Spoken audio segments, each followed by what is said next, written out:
temple of thy spirit. Let my spirit feel the warmth of your embrace. Let me be a holy habitation where your spirit is pleased to dwell. Oh Lord, I long to know your glory. Last 2 weeks we have been studying on developing spiritual disciplines. पिछले 2 हफ्तों से हम आत्मिक अनुशासन बढ़ाने के बारे में चर्चा करते आ रहे हैं। Spiritual habits ये तो आत्मिक आदतें हैं and good habits which will help us in our life. और ऐसी अच्छी आदतें हैं जो हमारी जिंदगी में हमारी मदद करती जाएंगी। The first habit we saw that we should develop is spending time meditating and obeying the word of God. हमने सबसे पहली आदत के बारे में देखा है कि हमें परमेश्वर के वचन के साथ में समय बिताना है, मनन करना है और उसकी आज्ञा मानते चले जाना है। This is a very important habit. ये एक महत्वपूर्ण आदत है। We should never neglect it आपको इसे कभी अनदेखा नहीं करना है, because the word of God is food for our soul क्योंकि परमेश्वर का वचन हमारी आत्मा के लिए भोजन है and it brings light into our lives. और ये हमारे जीवन में ज्योति लेकर आता है It keeps the darkness away from us. और ये तो अंधकार को हमसे दूर रखता है Gives us victory over addictions. और ये हमें बुरी आदतों के ऊपर में विजय देता है, हमें उन पर विजयी कर देता है। Person who is filled with the word of God will not commit sin. जो व्यक्ति परमेश्वर के वचन से भरा है वो पाप नहीं करेगा, Because the Bible says in Psalm 119, क्योंकि बाइबल भजन संहिता 119 में ये कहती है I've hid your word in my heart that I will not sin against कि you. मैंने तेरे वचन को अपने हृदय में रख छोड़ा है ताकि मैं तेरे विरुद्ध में पाप न करूं। इस तरह से भजनकार कहता है। So that is the first discipline we have to learn. और इसीलिए ये पहला अनुशासन है जो हमें सीखते चले जाना होगा। Take time to spend with the word of God. परमेश्वर के वचन के साथ समय बिताने के लिए आप समय निकालते जाएं। Get up early if necessary. अगर जरूरी हो तो आप सुबह जल्दी उठिए, And at least an hour a day, if not more. अगर ज्यादा नहीं तो कम से कम एक दिन में 1 घंटा परमेश्वर के वचन के साथ बिताइए, Because the word of God is like food for your spirit. क्योंकि परमेश्वर का वचन आपकी आत्मा के लिए भोजन है। The second thing that we saw was an attitude of praise and thanksgiving and worship. दूसरी बात जो हमने देखी है वो ये है कि हम स्तुति, आराधना और धन्यवाद देने की मनोदशा में रहें। You can develop that habit. आप इस आदत को बढ़ा सकते हैं। From the time you wake up till the time you sleep, you're always in an attitude of thankfulness. जब आप सुबह उठते हैं तब से लेकर रात को सोने के समय तक जितना भी समय है आप उसमें धन्यवाद देने के भाव में रहे। It comes with a discipline. ये तो एक अनुशासन के साथ में आता है। You must learn to thank God. हमें परमेश्वर को धन्यवाद देना सीखना होगा। Learn to appreciate the things He has done for you. परमेश्वर ने आपके लिए जो कुछ किया उन सारी बातों की सराहना करना सीखना होगा। Don't forget His blessings. आप उसकी आशीषों को मत भूलिए। In everyday life, we just see what all He has blessed you and you can start thanking Him for everything. प्रतिदिन के जीवन में परमेश्वर ने आपको जिन बातों से आशीषित किया उसकी ओर देखें और उसे धन्यवाद देते चले जाइए। And we saw that when we praise and thanksgiving, we enter the courts of the King of Kings. जब हम परमेश्वर की स्तुति करते हैं, धन्यवाद देते हैं तो हम राजाओं के राजा के आंगन में प्रवेश करते हैं। हम उसके आंगनों में स्तुति के साथ आते हैं। When we worship and thank God for His greatness, we come to His throne. जब हम परमेश्वर की महानता के लिए उसकी आराधना करते हैं तो हम उसके सिंहासन के पास आते हैं। And we saw that we have to give thanks not only in the good things but also in the bad things. और हमने ये भी देखा है कि केवल हमें अच्छी बातों में ही नहीं लेकिन बुरी बातों के लिए भी परमेश्वर को धन्यवाद देते चले जाना होगा। When we are going through horrible times, even then learn to thank God. जब हम भयानक समय में से होकर जाते हैं तब भी हमें परमेश्वर को धन्यवाद देना सीखना होगा। For the Bible says that is the will of God for us. क्योंकि बाइबल कहती है कि हमारे लिए यही परमेश्वर की इच्छा है। The Bible says in all things give thanks. Bible कहती है कि सारी बातों में परमेश्वर को धन्यवाद दो, For this is the will of God concerning you. क्योंकि तुम्हारे लिए यही तो परमेश्वर की इच्छा है। When we learn to thank God, God will start working in your situation and changing that situation. जब हम परमेश्वर को धन्यवाद देते चले जाते हैं तो परमेश्वर आपकी परिस्थिति में काम करता है और उस परिस्थिति को वो बदलते चले जाता है। Because it requires faith to thank God when you're in bad situation. क्योंकि जब आप बुरी परिस्थिति में होते हैं उस समय परमेश्वर को धन्यवाद देने के लिए विश्वास की जरूरत होती है। And it is that faith which will move the hand of God. और इस विश्वास के कारण परमेश्वर का हाथ काम करता है। So many people have come out of terrible situations in the families and the children because they learned how to praise God and thank God in spite of the problems. बहुत से लोग समस्याओं के बावजूद भी निश्चय उन सारी समस्याओं से बाहर आ पाए, क्योंकि उन्होंने उन सारी समस्याओं के बीच में भी रहते हुए परमेश्वर को धन्यवाद देना सीखा है। Now we come to the third discipline we need to learn. और आज हम यहाँ पर तीसरे अनुशासन को देखेंगे जो कि हमें सीखना बहुत जरूरी है। This is prayer. और ये है प्रार्थना। When we come before God in prayer, जब हम प्रार्थना में परमेश्वर के सामने आते हैं, worship and thanksgiving and praising is directed towards God, your gratitude. और आराधना करना, स्तुति करना, धन्यवाद देना, ये तो परमेश्वर की ओर आप अपनी सराहना को प्रकट करते चले जाते हैं। And in your prayer time, that should be the maximum time. और आपकी प्रार्थना के समय में यही समय सबसे ज्यादा होना चाहिए। But you must also learn the discipline of praying. लेकिन साथ साथ में आपको प्रार्थना करने के अनुशासन को भी सीखना होगा, Because the Bible tells us to pray without ceasing. क्योंकि बाइबल हमें बताती है कि हमें निरंतर प्रार्थना करनी है। In the book of 1 Thessalonians chapter 5 and verse 17, पहला थिस्सलुनीकियों अध्याय 5 वचन 17 हमें इस तरह से यहाँ पर बताता है, pray without ceasing. That's the word given. यहाँ पर ये वचन कहता है कि निरंतर प्रार्थना में लगे रहो, इस तरह से ये कहता है। Always in an attitude of prayer. यानी हमेशा हम प्रार्थना के भाव में बने रहें। See, when you pray, देखिए, जब आप प्रार्थना करते हैं, you are coming to the owner of heaven and earth. आप तो स्वर्ग और पृथ्वी के मालिक के पास में आते हैं। You're coming to the throne of the Almighty God, आप सर्वशक्तिमान परमेश्वर के सिंहासन के पास आते हैं, where there is solution to your problems. जहाँ पर आपकी समस्याओं के लिए हल होता है। And not only your own problems, और केवल आपकी खुद की समस्याओं के लिए नहीं, but you can pray for others too, लेकिन आप दूसरों के लिए भी प्रार्थना कर सकते हैं, that people may come to know the salvation in Jesus Christ. ताकि लोग प्रभु यीशु मसीह में जो उद्धार है उस उद्धार को जानने पाए। Pray for your family members and friends who do not know Jesus. अपने परिवार के सदस्य और अपने दोस्तों के लिए प्रार्थना करें जो कि यीशु मसीह को नहीं जानते हैं। Pray for your country which is maybe going in the wrong direction. आप अपने देश के लिए प्रार्थना करें जो कि शायद इस समय गलत दिशा में जा रहा हो। Pray for your state. अपने राज्य के लिए प्रार्थना कीजिए। Pray for the ministers who are leading the country. और देश की अगुवाई करने वाले नेताओं के लिए, मंत्रियों के लिए आप प्रार्थना कीजिए। God hears the prayers of his people. परमेश्वर अपने लोगों की प्रार्थना सुनता है, And those who cry unto him day and night, God will definitely hear them. और जो उसे दिन और रात पुकारते रहते हैं, परमेश्वर ऐसे लोगों की प्रार्थना निश्चय ही सुनेगा। Jesus gave an example. यीशु ने एक उदाहरण दिया है There was an unjust judge in a city. कि एक नगर में एक अन्यायी न्यायाधीश रहता था, He was a corrupt judge. और वो तो भ्रष्ट न्यायाधीश था, वो तो बहुत ही भ्रष्ट व्यक्ति था। But one woman who didn't have money to pay him. लेकिन एक ऐसी स्त्री थी जो उसे घूस में कुछ पैसे नहीं दे सकती थी, वो उसे कुछ नहीं दे पाती Another, थी। there are people, judges and all. I'm not saying every judge, but many of them will take money and bribes. देखिए, इन दिनों में ऐसा हो गया, मैं ये नहीं कह रहा हूँ कि सभी न्यायाधीश ऐसे, लेकिन कुछ न्यायाधीश लोग घूस लेते हैं। Everyone who doesn't fear God will take a bribe. हर एक व्यक्ति जो परमेश्वर का भय नहीं मानता है, वो तो अपने जीवन में घूस लेता है, And without a bribe, nothing will move. और उस घूस के बिना कोई भी काम नहीं होता है। Our India is one of the corrupt countries in the world. हमारा भारत देश इसी तरह से भ्रष्ट हो चुका है, पूरे संसार में भ्रष्ट देशों में से एक देश है। And so much of bribe giving and bribe taking is going on in India. Bharat देश में बहुत सी घूस ली जाती है, बहुत सी घूस दी जाती है, And they say if you don't give the bribe, nothing will happen to you. No, you won't get any work done. और वो ये कहते हैं कि अगर आप घूस नहीं देंगे तो आपका कोई भी काम पूरा नहीं होगा। But such a judge, लेकिन ये ऐसा न्यायाधीश था, and one lady was coming to him constantly asking verdict in her favor. और एक विधवा हमेशा उसके पास में आती थी और वो आकर उससे कहती थी कि तुम मेरा न्याय चुका, मुझे मुद्दई से बचा। And finally the judge said, और फिर आखिरकार उस न्यायाधीश ने इस तरह से कहा, this woman will tire me out by coming so often. Let me give her the judgment. ये जो विधवा है ये बार बार मेरे पास में आकर इस तरह से कहेगी और मुझे परेशान करेगी, इसलिए मैं इसका न्याय चुका देता हूँ। And he said, let me give her the judgment so she'll stop troubling me. और उसने कहा, चलो मैं इसका न्याय कर देता हूँ ताकि ये आकर मुझे परेशान करना बंद कर दें। And Jesus said, look at this unjust judge. और यीशु ने कहा कि तुम ऐसे अधर्मी न्यायाधीश को देखो जो कि अधर्मी व्यक्ति है।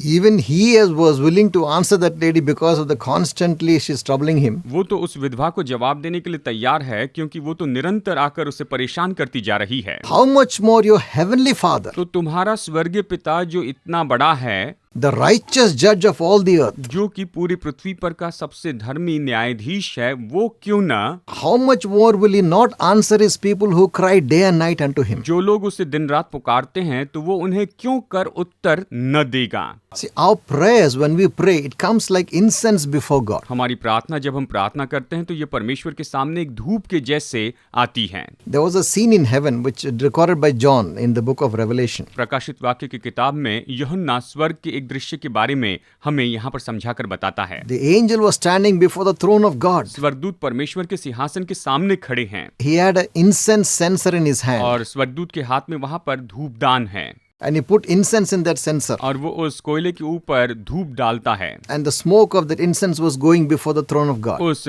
धूप की जो सुगंध है वो परमेश्वर के सिंहासन के सामने जाती है। And the Bible says that was the prayers of the saints. और बाइबल इस तरह से कहती है कि ये तो संतों की प्रार्थना है जो परमेश्वर के सामने गई है। So when we pray, our prayer goes like incense before God. यानी जब हम प्रार्थना करते हैं तो हमारी प्रार्थनाएं परमेश्वर के सामने एक सुगंध के रूप में जाती हैं And he smells that beautiful fragrance. और वो उस सुगंध को सूंघता है, उससे खुश होता है And God will answer our prayers. और परमेश्वर हमारी प्रार्थनाओं का उत्तर देता है। And the Bible says in Romans chapter 12 and verse 12, Romeo अध्याय 12 वचन 12 में बाइबल इस तरह से कहती है, Rejoice in hope, be patient in tribulation, be constant in prayer. आशा में आनंदित रहो, क्लेश में स्थिर रहो, प्रार्थना में नित्य लगे रहो। इस तरह से वचन हमें बताता है We should learn to pray without ceasing. हमें निरंतर प्रार्थना करना सीखना होगा। Hold on to the throne of God. हमें प्रभु के सिंहासन को थामे रहना है। Individually pray along with others. जब हम सामान्य रूप में दूसरे लोगों के साथ में मिलकर प्रार्थना करते हैं Make it a habit, a lifestyle of praying. तो आप निश्चय प्रार्थना करने की एक आदत बना ले, प्रार्थना करने की जीवन शैली बना लीजिए, Because you're talking to the Almighty God. क्योंकि आप सर्वशक्तिमान परमेश्वर से बातें कर रहे हैं। You're talking to the owner and ruler of the entire universe. आप पूरे संसार के ऊपर जो मालिक है, जो अधिकारी, उससे बातें कर रहे हैं And you're having an one-to-one audience with him. और आप आमने सामने उससे बातें करते जा रहे हैं। It's a wonderful thing. ये तो बहुत ही अद्भुत बात है And we should never take it lightly. और हमें कभी भी इसे हल्के रूप में नहीं लेना है। Prayer moves the hand of God. प्रार्थना परमेश्वर के हाथ को काम में लेकर आती है And if two people get together to pray, it's even more powerful. और जब दो लोग मिलकर प्रार्थना करते हैं ये तो उससे भी ज्यादा सामर्थी हो जाती है। The Bible says one can drive 1,000, but two can drive 10,000. Bible ये कहती है कि एक 1,000 को लेकिन दो 10,000 को भगा सकता है। इस तरह से बाइबल का वचन है। And we should learn to be, not to be anxious when we pray, but with confidence. और हमें ये सीखना होगा कि जब हम प्रार्थना करते हैं तो उस समय हमें चिंता नहीं करनी है, लेकिन भरोसे के साथ में प्रार्थना करनी है। And not just only pray when there is trouble, but pray all the time. Learn to pray all the time. केवल मुश्किल के समय प्रार्थना नहीं करनी है, लेकिन हमेशा हर समय प्रार्थना करना आप सीख लीजिए। In every situation, start praying. हर एक परिस्थिति में आप प्रार्थना करना शुरू कीजिए। Don't think we can do things by ourselves. आप ये मत सोचिए कि हम खुद सब कुछ निपट सकते हैं। See, we are human beings. देखिए, हम तो मनुष्य हैं। When we start depending on our own strength and our own abilities, जब हम अपने ही बल पर और अपनी ही योग्यता के ऊपर में आधारित रहने लगते हैं then our heart will turn away from God. तो फिर हमारा हृदय परमेश्वर से दूर हो जाता है। But when we depend on Him for everything, जब हम सारी बातों के लिए उस पर आधारित होते हैं, whatever problems comes, go before the Lord in prayer. चाहे जो भी समस्या हो, प्रार्थना में आप परमेश्वर के सामने जाइए। When we start depending on Him, जब हम उस पर आधारित होने लगते हैं God is pleased to help us तो out. परमेश्वर हमारी मदद करने से प्रसन्न होता है। When we depend on our own money and our own resources to get things done, जब हम सारे काम करने के लिए अपने पैसे और अपने ही सारे स्रोतों पर आधारित होते हैं we can come under a curse. तो हम श्राप में आ सकते हैं। It says in the book of Jeremiah chapter 17. यिर्मयाह अध्याय 17 में इस तरह से कहा गया है। I will just give a short gist of it. चलिए मैं आपको इसका सारांश बताता हूँ। The Bible says, cursed is the man Bible इस तरह से कहती है कि वो मनुष्य तो श्रापित व्यक्ति है who depends on the flesh, जो कि शरीर पर आधारित रहता है, or who depends on the arm of the flesh, या फिर कहिए जो कि शारीरिक हाथों पर आधारित रहता है and his heart will depart from God. और उसका हृदय परमेश्वर से दूर चली जाता है And he will never know when the good times come. और वो कभी नहीं जानेगा कि कब अच्छा समय आएगा। But blessed is the man लेकिन धन्य है, आशीषित है वो व्यक्ति who depends on the Lord, जो परमेश्वर पर आधारित रहता है, who does not depend on the flesh. जो शरीर पर आधारित नहीं रहता है। He will be always like a green tree, always seeing the good. वो तो हमेशा हरे भरे पेड़ के जैसे रहेगा, वो हमेशा भलाई को देखता चला जाएगा। So when we pray, we are depending on God. और इसलिए जब हम प्रार्थना करते हैं तो उस पर आधारित होते हैं। We are acknowledging that we don't have the power. हम इस बात को मानते हैं कि हम में कोई सामर्थ्य नहीं है। We are acknowledging that God is the one who has the power. हम इस बात को समझते हैं, मान लेते हैं कि परमेश्वर है जो सब पर अधिकार करता है। And we come in faith when we pray. और जब हम प्रार्थना करते हैं तो हम बड़े विश्वास से आते हैं। See, the Bible tells us in Philippians chapter 4 and verse 6. फिलिपियो अध्याय 4 वचन 6 में बाइबल हमें इस तरह से बताती है। It says, "Do not be anxious about anything, but in everything, by prayer and supplications, with thanksgiving, let your requests be made known to God." ये कहती है, किसी भी बात की चिंता मत करो, परंतु हर एक बात में तुम्हारे निवेदन, प्रार्थना और विनती के द्वारा धन्यवाद के साथ परमेश्वर के सम्मुख उपस्थित किए जाएं। So when we come in prayer, we are coming with confidence that our God listens to us. तो जब हम प्रार्थना करते हैं तो हम इस भरोसे के साथ में आते हैं कि परमेश्वर है जो हमारी सुनता है, ये भरोसा होता है। Priorities in prayer is number 1, the kingdom of God should be established on this earth. प्रार्थना में जो प्राथमिकताएं हैं वो तो सबसे पहले स्थान पर है, और वो ये होनी चाहिए कि परमेश्वर का राज्य इस पृथ्वी पर स्थापित हो। Because now we see so much of darkness and wickedness all over the earth. क्योंकि अब हम इस समय पूरे संसार में अंधकार और दुष्टता को ही फैलते हुए देखते हैं। So we want God's kingdom of righteousness to be established on this earth. और इसीलिए हम चाहते हैं कि इस पृथ्वी पर परमेश्वर का धार्मिकता का राज्य स्थापित हो जाए। And then pray for your family members, salvation of those who are not saved. और फिर आपके परिवार के लोग जिन्होंने उद्धार नहीं पाया है, उन लोगों के उद्धार के लिए प्रार्थना कीजिए। Pray for your friends who are not saved. आपके दोस्त जिन्होंने उद्धार नहीं पाया, उनके लिए प्रार्थना कीजिए। And then pray for your own needs. और फिर उसके बाद अपनी खुद की जरूरतों के लिए प्रार्थना कीजिए। Pray for God's provision and God's help. परमेश्वर के प्रयोजन और परमेश्वर की मदद के लिए प्रार्थना कीजिए। Pray for everything. हर एक बात के लिए प्रार्थना कीजिए। That shows your dependence on God. ये इस बात को दर्शाता है कि आप परमेश्वर पर आधारित हैं। I pray with my understanding, मैं अपनी समझ के साथ प्रार्थना करता हूँ, but I also pray in the Spirit. और मैं साथ में आत्मा में भी प्रार्थना करता हूँ। In an unknown tongue that God gives you, that you can talk to Him all the time. ये तो अन्य भाषा है जो परमेश्वर ने आपको दी है, उस भाषा के द्वारा आप निश्चय हर समय परमेश्वर से बातें करते रह सकते हैं। And wherever I am going, when I'm in the car, when I'm on the road, I'm praying in tongues. और चाहे मैं जहां भी जाऊं, चाहे मैं कार में रहूं या फिर सड़क पर कहीं जा रहा हूं, मैं हमेशा अन्य भाषा में प्रार्थना करते रहता हूं। Because I know my spirit is praying. क्योंकि मैं जानता हूं मेरी आत्मा प्रार्थना कर रही Though है। I may not understand with my mind, हालांकि मेरे मन से इन बातों को मैं समझ नहीं पाता हूं, but my spirit is in contact with God. लेकिन मेरी आत्मा परमेश्वर के संपर्क में हमेशा बनी रहती है।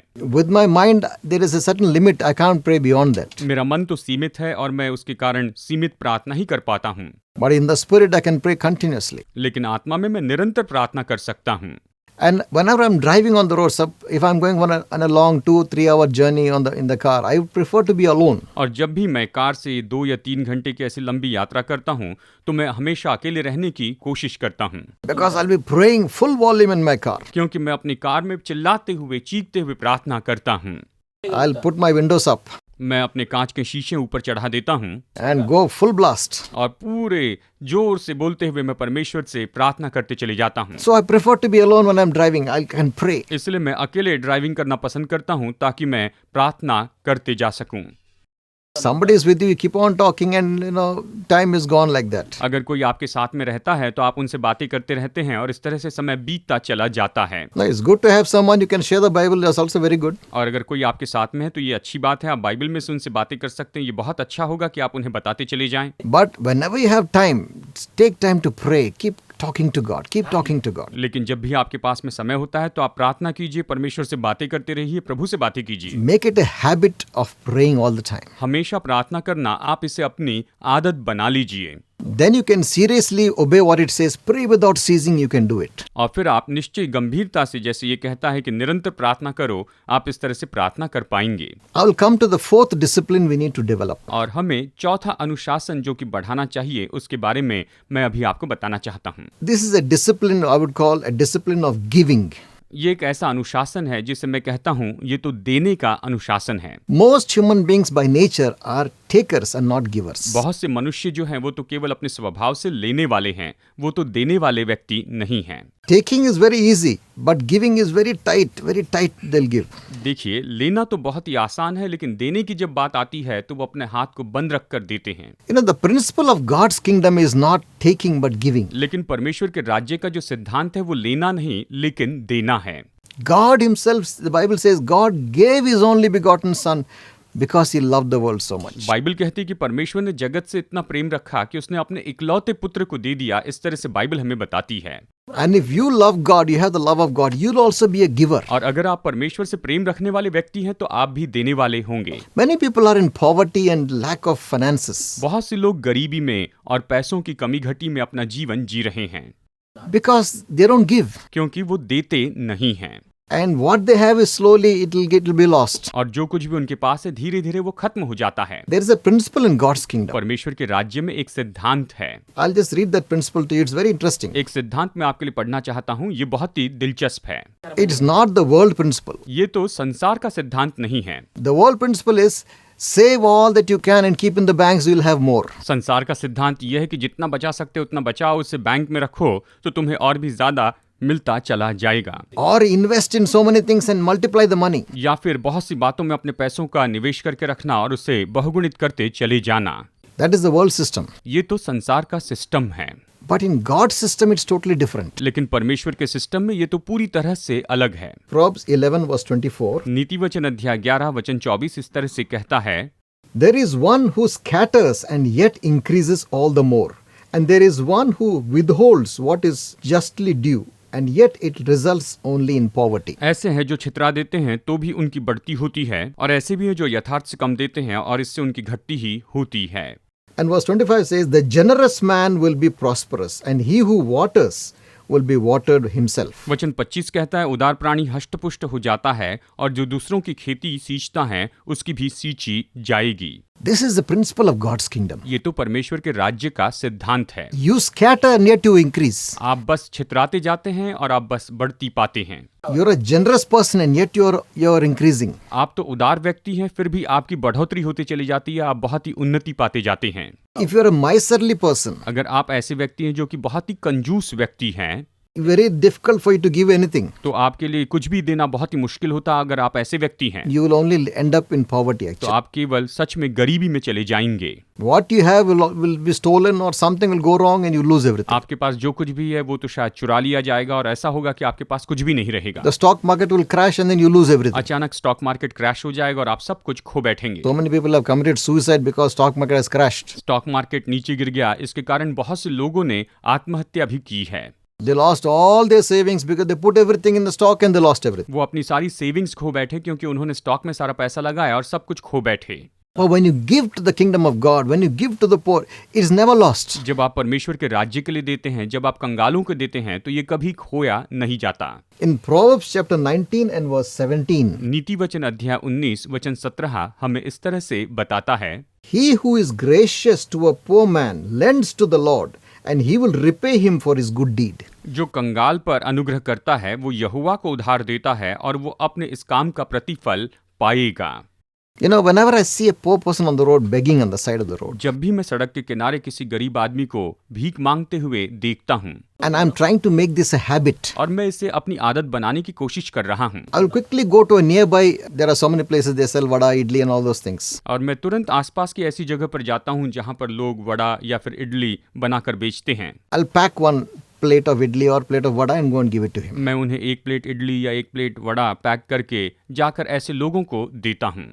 I just want to remember what God says. If you're gracious to a poor man, God, you're lending to God. मैं चाहता हूं कि परमेश्वर ने जो कहा उन बातों को मैं मानूं कि अगर तुम कंगाल पर अनुग्रह करते हो तो परमेश्वर को उधार देते हो। When you give to an orphan and a widow, you're giving to God. जब आप किसी अनाथ को या फिर किसी विधवा को दे रहे हैं तो आप परमेश्वर को दे रहे हैं। When you bless the preaching of the gospel of the kingdom, when you put your money into it, you're giving to God. जब आप परमेश्वर के राज्य के सुसमाचार के प्रचार के लिए देते हैं, जब आप उसमें अपना पैसा देते हैं तो आप परमेश्वर के द्वारा आशीष पाते हैं। It's a discipline we need to learn. ये तो एक अनुशासन है जो हमें सीखना जरूरी है। It's not the normal human nature. ये कोई ऐसा साधारण स्वाभाविक मनुष्य का स्वभाव नहीं है, But we need to learn the discipline. लेकिन हमें इस अनुशासन को सीखना होगा।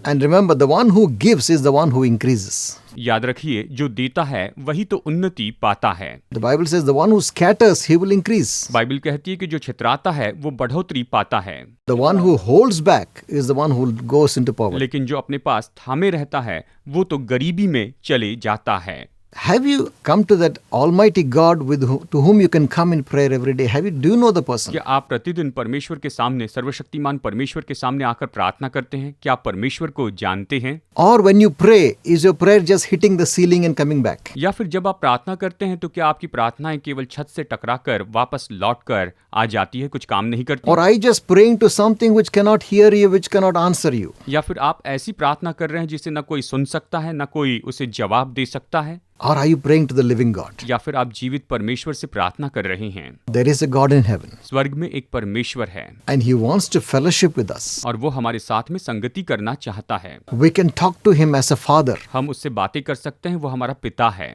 but to get that relationship, लेकिन इस संबंध को बनाने के लिए you have to know Jesus Christ as your Savior. आपको यीशु मसीह को अपने उद्धारक के रूप में जानना होगा। Why do I say that? मैं ये सब कुछ क्यों कह रहा हूँ? Because God Himself sent Jesus Christ to this world to pay the price for our sins. क्योंकि स्वयं परमेश्वर ने यीशु मसीह को इस संसार में भेजा कि वो हमारे सारे पापों के लिए दाम चुका सके, हमें आजाद कर सके। Because He knows that man by himself cannot come to Him. क्योंकि वो इस बात को जानता है कि मनुष्य अपने आप में उसके पास में नहीं आ सकता है। We are all sinners. हम सब पापी हैं। And the Bible says because of sin we are separated from God. और बाइबल ये भी कहती है कि पाप के कारण हम परमेश्वर से अलग किए गए हैं।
ईश्वर का पुत्र है।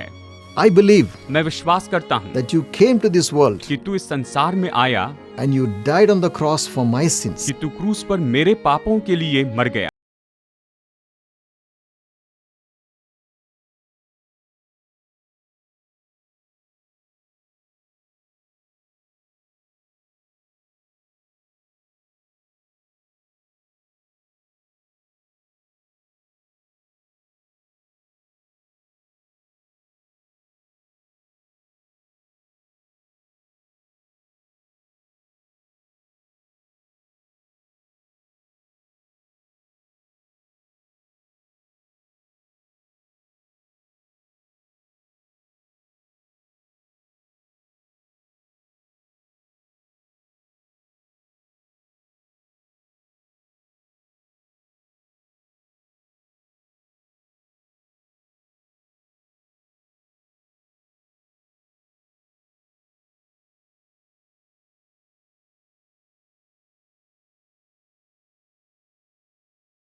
In Jesus' name I pray. यीशु के नाम में प्रार्थना करता हूँ। Amen. Amen. I will see you next week. अगले हफ्ते मुलाकात होगी। God bless you. Prabhu Ashish they.